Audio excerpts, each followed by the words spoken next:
Hope for Anxiety and OCD, episode 27. This episode is going to be a little bit different because it's not a solo episode and it's not exactly an interview episode. It's really a compilation of some different stories of hope, some that we've heard before and some that we haven't yet.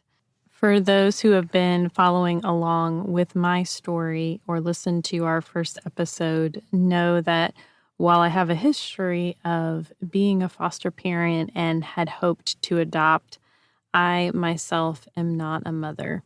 As I started to do these podcast interviews, there was a string of a period of time where we were getting a lot of stories about people's process in terms of becoming a family, whether that was praying and then having a biological child, whether that was adding to their family through adoption or other means. There was a lot of discussion about timing. And it really got me to thinking, God, are those stories for me or are those stories for my listeners? As so many times, I believe it's both, that as we minister to other people, that God finds a way to turn around and minister back to us. In this episode, I want to send love to the other women out there who maybe are waiting or praying or hoping for a family who are not yet mothers. So I compiled some stories of hope from different women that have been on the podcast and discussed this journey.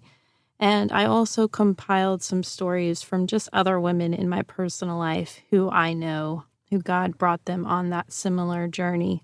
Before we get into those stories of hope, though, there are two moms that I do want to take time to say thank you to.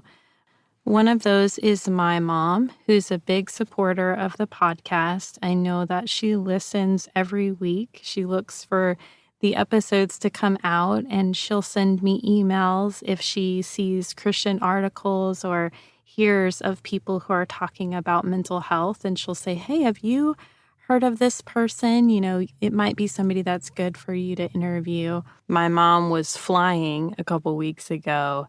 She asked a woman on the plane, hey, do you listen to podcasts? And a woman said, yes, I do. So then my mom says, hey, would you be interested in a podcast about anxiety and OCD? And the woman says, yes, I would. My mom gives her a little podcast promo card that I had made up. That's some amazing grassroots marketing right there.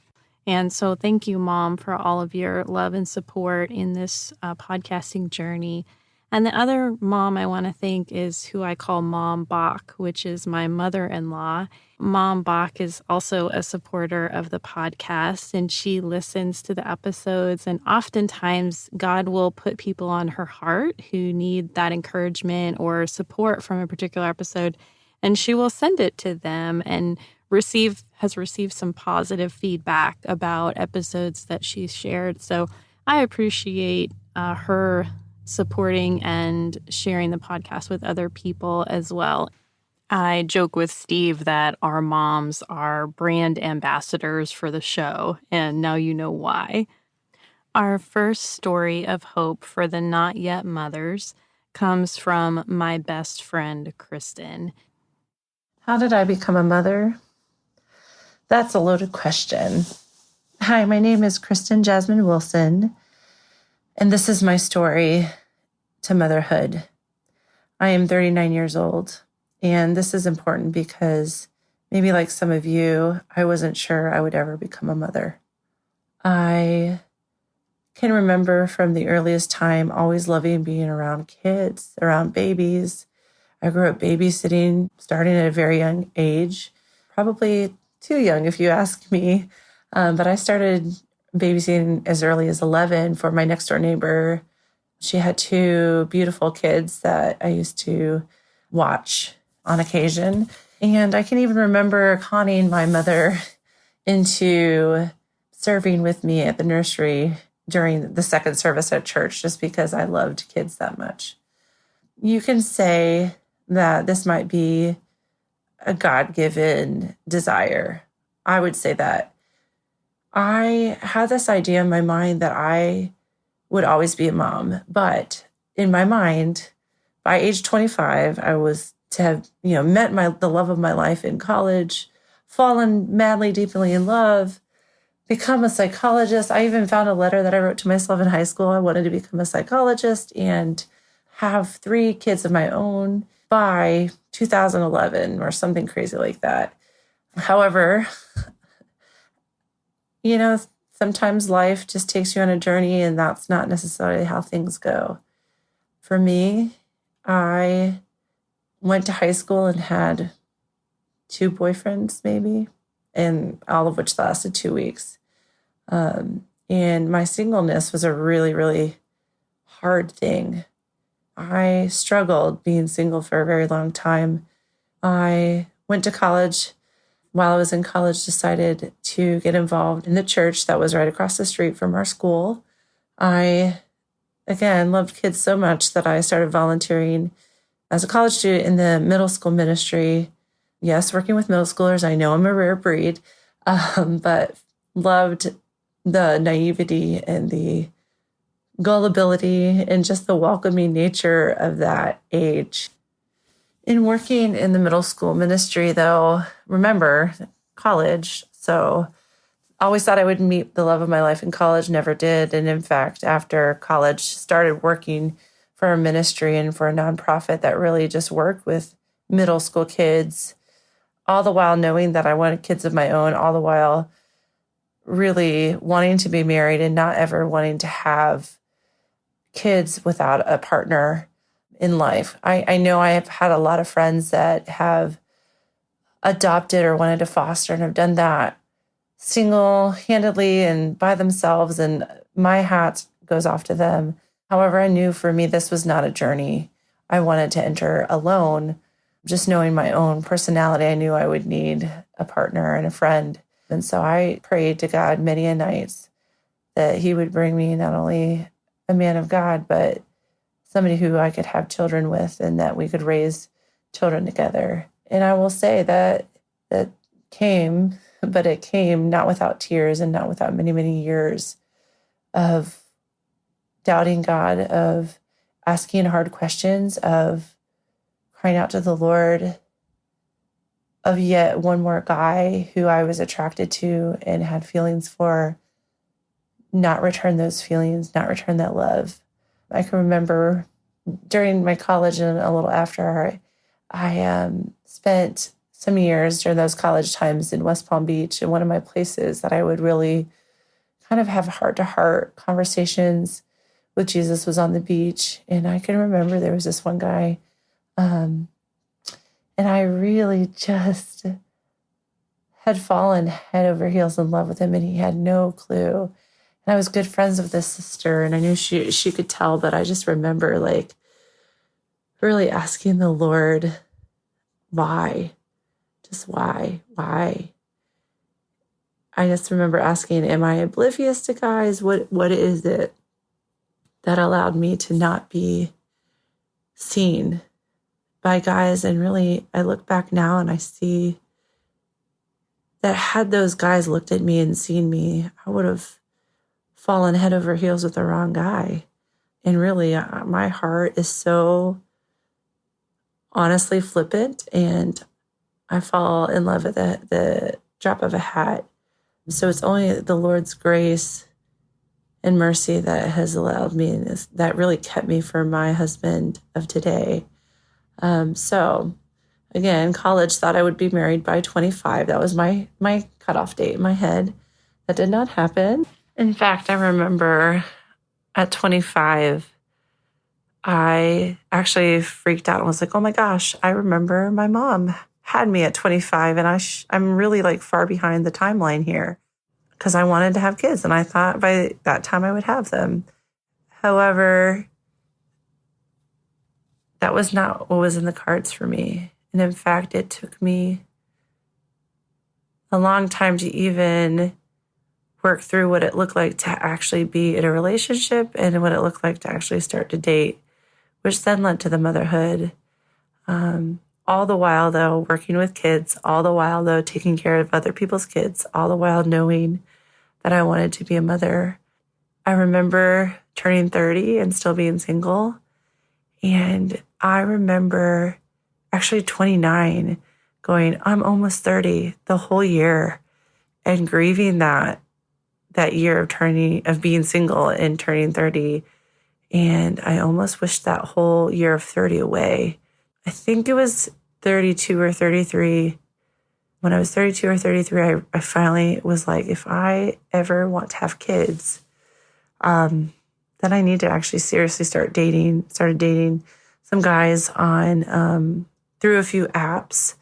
And at first had really a hard time even wrapping my mind around if that was acceptable, what I believe. And so again, just really challenged my own thinking, but kind of came to the conclusion that if I was ever going to get married, I needed to be around guys and talk to them and have conversations. And so I went on a journey of just having dates and chronicling all of those dates.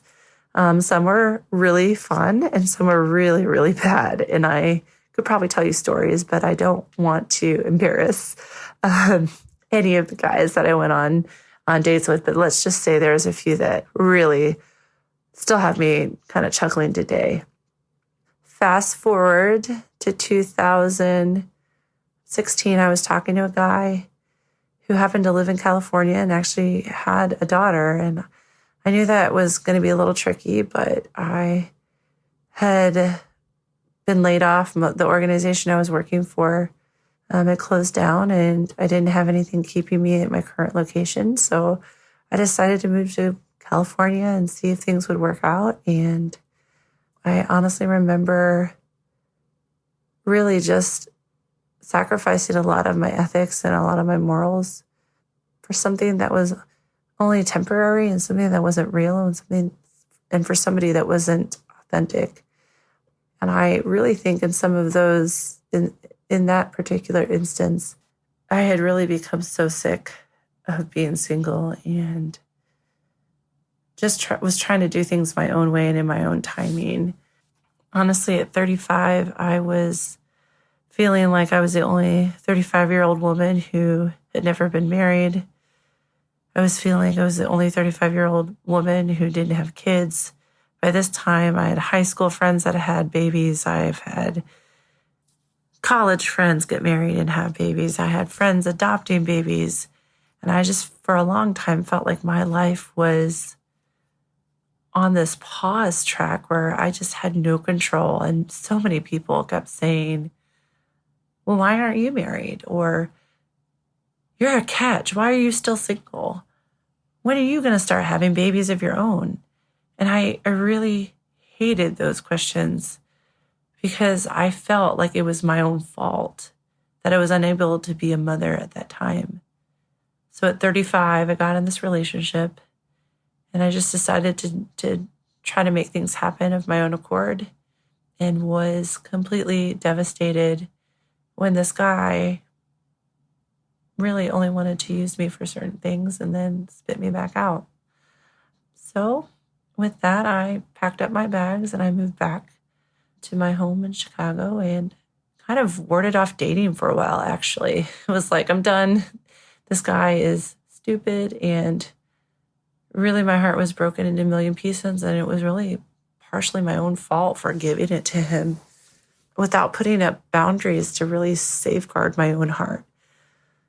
And of course, during that time, my relationship with the Lord was non-existent because at that point, I felt like I didn't trust him and I was angry and I didn't want anything to do with a God that didn't love me enough to give me a husband and children by the time I was 35, knowing that most women go through menopause and are unable to bear children in their 40s.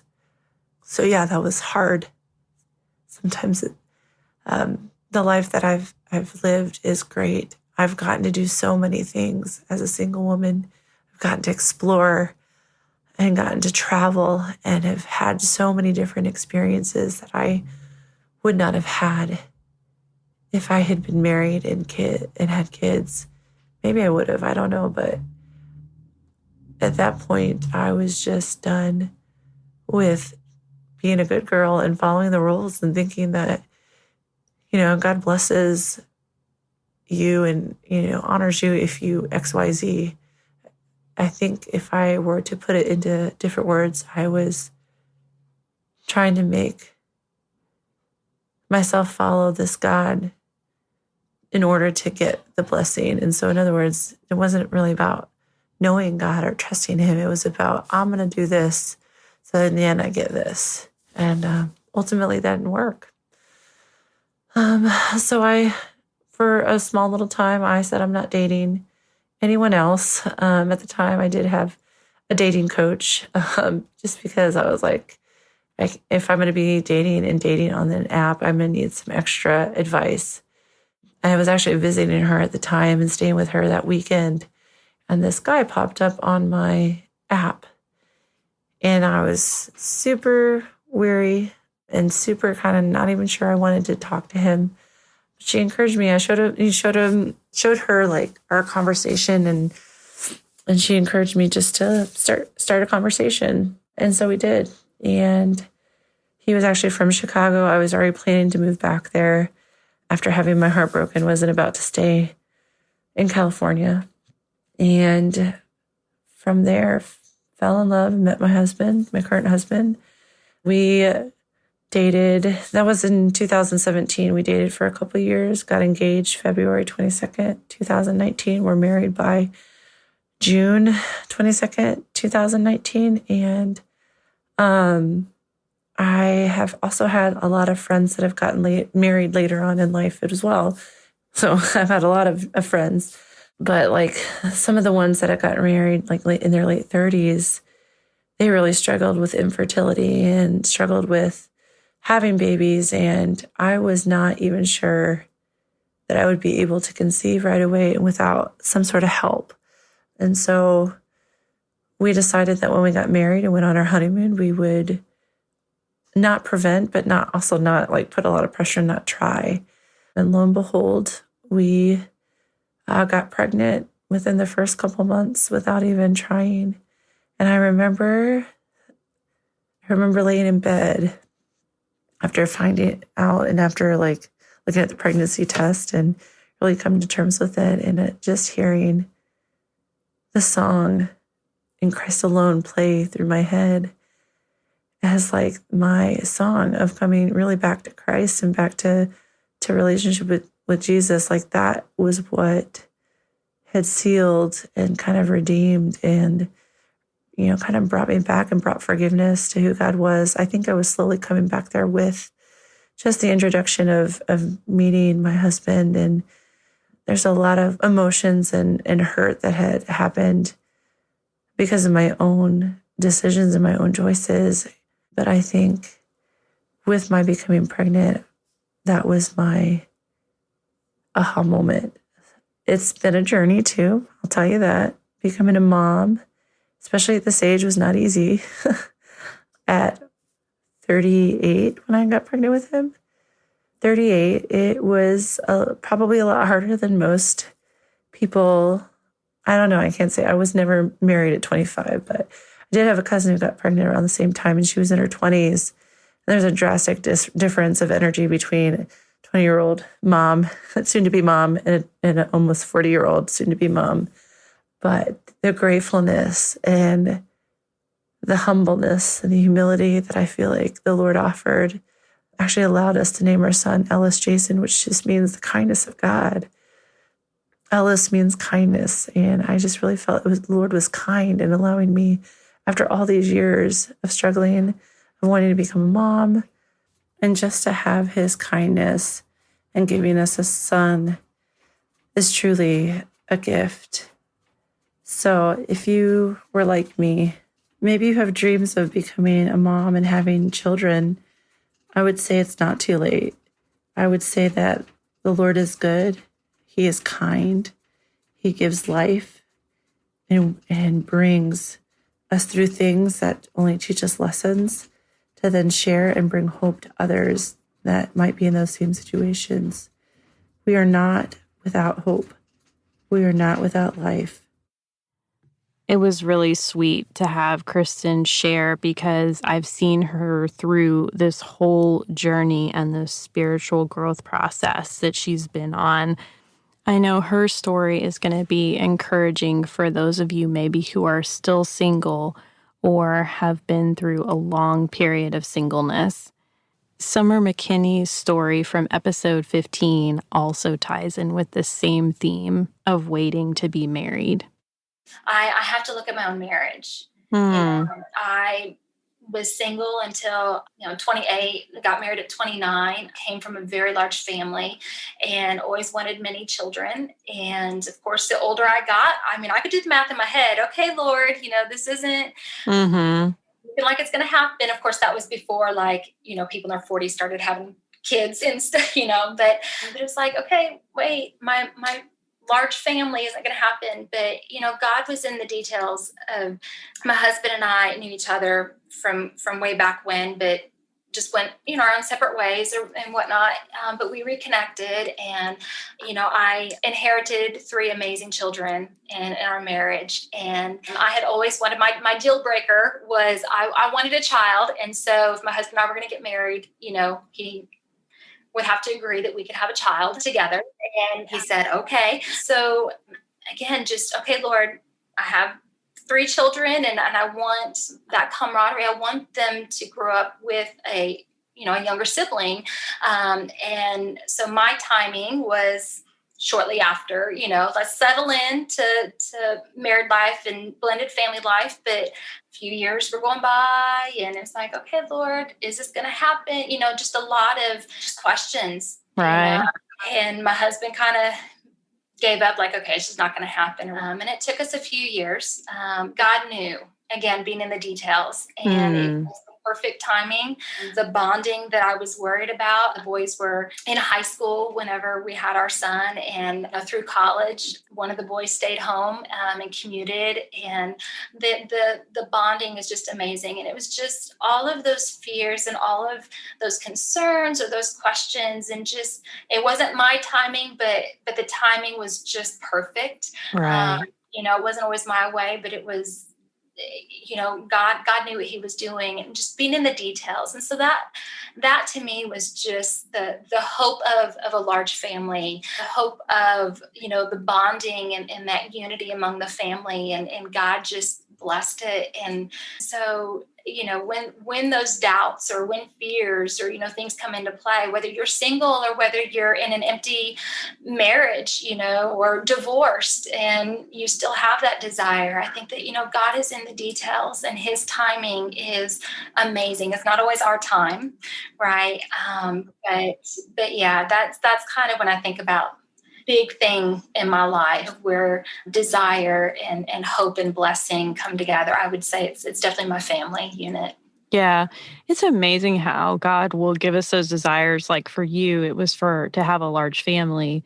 And God totally filled that in a way that you couldn't have imagined at that point in time. Like you were thinking that all of those children would be, completely biologically yours. And you ended up with a beautiful family picture. And it's, It's amazing how God's dreams are much better than things that we could dream on our own. And when we try to do it, our ways or in our timing, it just never quite shakes out and we can become disappointed.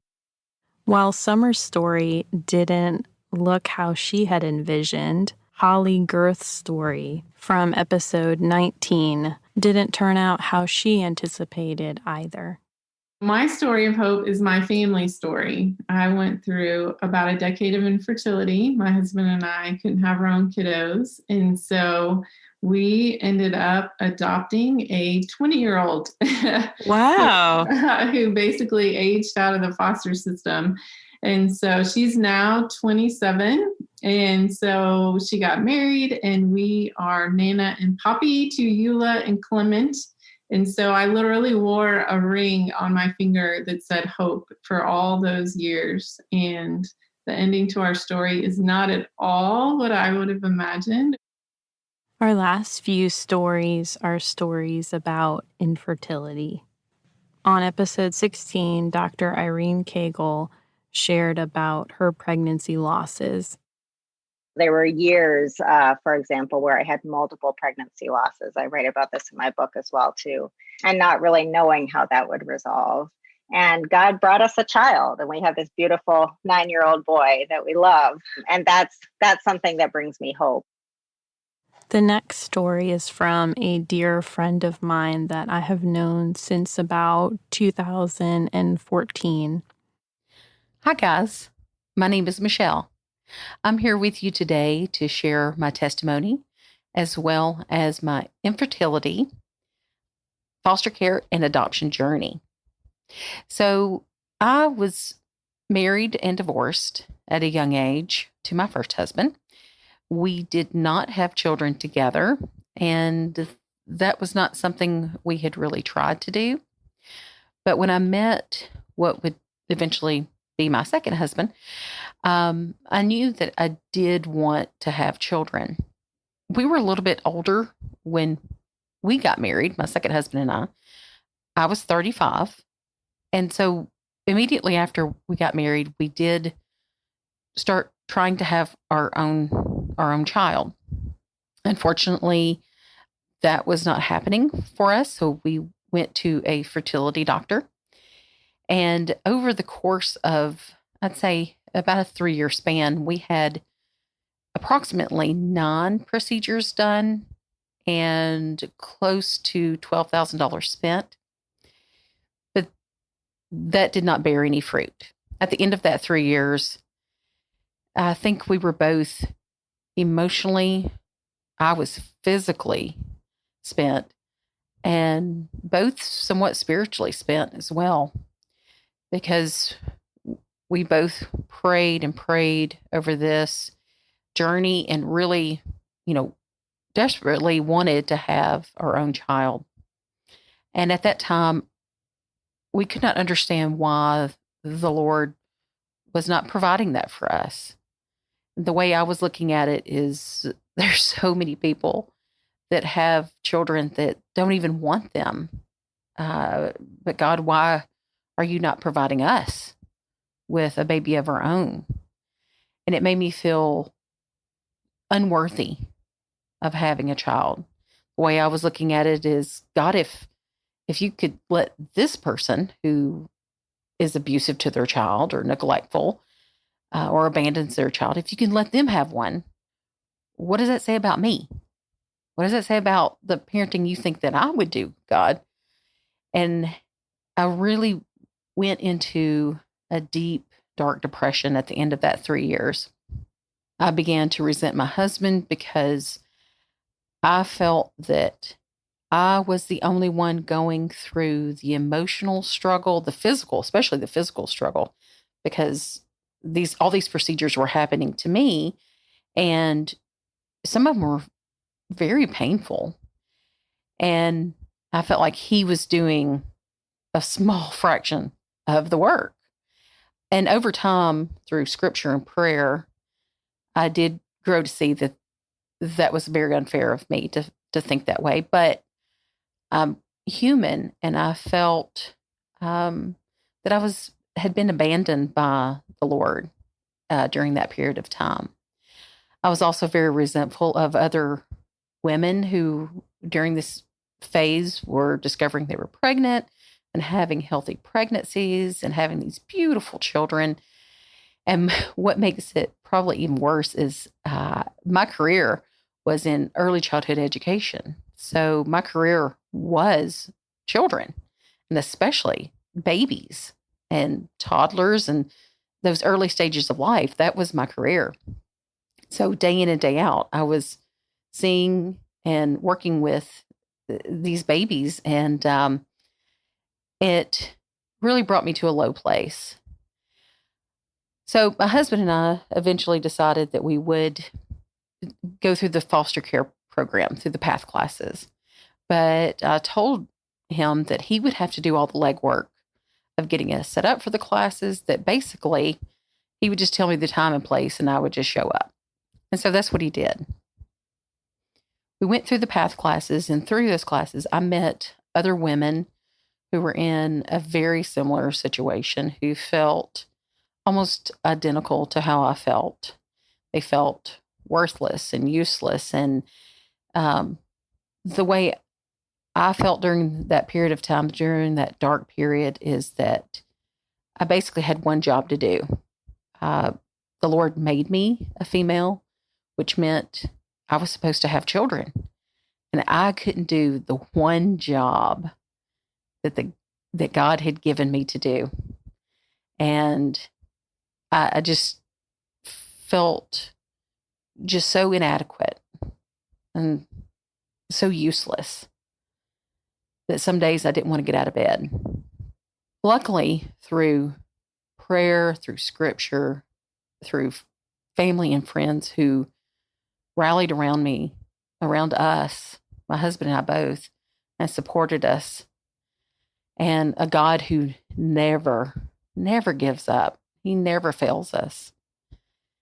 I began seeing how, even though those were the things that I wanted to have my own child, my own biological child. I wanted to know the joys of being able to tell family and friends that we were expecting a child, to feel life growing inside of me, and seeing this beautiful baby when it was first born and caressing them against my chest, having all those moments.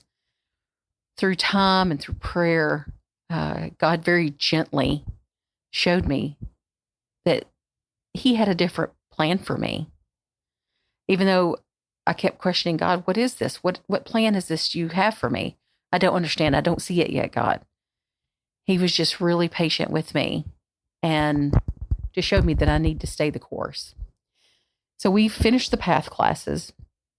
We sold our small house and bought a bigger house so that we could accommodate children. And we knew we probably wanted to have multiple.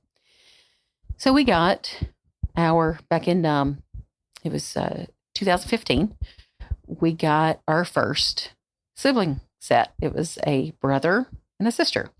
And we actually got them on what is now my daughter's 6th birthday. And my son, Larry, he was 7, about to turn 8. So we went from 0 to 60 in 2.8 seconds. We had no kids, and then we had 2 kids, and it was the youngest child's 6th birthday. So we scrambled to throw together a little party, and our lives changed from that day like we could have never imagined. We have been blessed beyond measure. Even in the rough times, we have been blessed because the Lord has stretched us. He has grown us. My husband and I have grown closer together. We have grown closer to the Lord. And God revealed to me pretty quickly into the foster care process that His plan for us was to adopt children who needed a family. It took us 3.5 years to be able to legally adopt our children. Then finally, on January 30th, 2019, we were able to legally adopt Kimberly and Larry. And now, our journey has not always been an easy one. There's been days where I have wanted to pull my hair out, pardon me, and say, God, what have I done? And then immediately I'm filled with all the love and joy that the Lord has put into our heart when He brought us these kids. They are amazing. And we knew pretty instantly that we were meant to be their parents, that these kids were going to be with us forever. And it has been such a journey and such a blessing. And my husband and I both feel that we just stayed the course with the Lord. He's always sovereign. He's always faithful to us. He never leaves us. He never abandons us. He shows us what we need eventually in His time and not our own. So I just hope this fills you with some peace and some hope in knowing you are not alone if you've been in a similar situation, and that God does have a plan for you. You may not see it at this moment, but He will reveal it to you. Just be faithful. I hope you have a wonderful, wonderful day. And I just wish blessings upon you. God bless you all. I really appreciated the vulnerability and the spiritual wrestling that Michelle shared in her story, because I believe that someone who's listening is really going to be able to relate to those thoughts and questionings that she had and wrestled with God.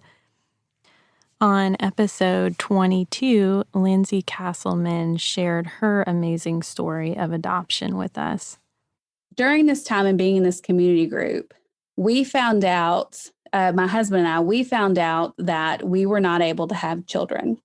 And then there were 6 couples. 4 out of the 6 couples found out that they could not have children. Wow. Which was crazy. And didn't know it before we became we weren't like, hey, let's do an infertility community group. It just happened. And then we all discovered these things. Hopefully it wasn't something we all drank, but so we were in this together. Well, we started to go through this adoption process for us, my husband and I. And one day, one of the girls in the community group texted me and she was like, Lindsay, my mom is in a Bible study with this woman who's asking the whole Bible study to pray for an adoptive family for her nephew's son. It's kind of a big old, weird thing. 6 degrees of separation. Yeah. Totally. And she was like, my mom remembered you guys in community group and would you be interested? And I'm like, what?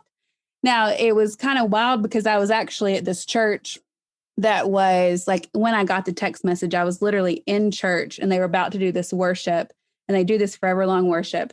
So I'm like, all right, so I'm worshiping and I'm asking God, I'm like, God, is this our son? Is this what we're supposed to do? And I heard a very clear yes. And I don't hear that kind of stuff all the time.